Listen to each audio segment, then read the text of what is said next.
पाकिस्तान की मईशत के हवाले से है। वैसे तो हर बंदा सफ़र कर रहा है, लेकिन मैं आपको बताऊं, ये जो पाकपतन, साहिवाल और ये जो बेल्ट है हमारी,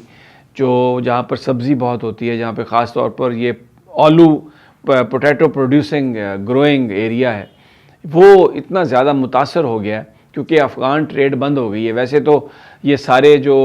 बात करते हैं, मैं DGISPR की भी प्रेस कॉन्फ्रेंस सुन रहा था और भी बहुत सारे लोग ये कहते हैं जी कि बहुत अच्छा है, हमने अफ़गान बॉर्डर बंद कर दिया और अफ़गानिस्तान के साथ तिजारत नहीं करनी। लेकिन जो पंजाब के किसानों ने जो नुकसान उठा लिया है, अब वो एरिया एशिया का जो बेस्ट एरिया था जिसमें आलू ग्रो होते थे, वो अब वहाँ पर जो ग्रोअर है उसकी कॉस्ट भी पूरी नहीं हो रही और ये इतना बड़ा एक मुआशी बहरान है। लेकिन ज़ाहिर है इस हुकूमत की तो प्रायोरिटी ये है नहीं, बाज़ाहिर नहीं लगती है। ये तो बस बिल्डिंगों की सफाई करानी है और TV इश्तिहार चलाने हैं, टिकटॉक पे आना है और वहाँ पर आके बताना है कि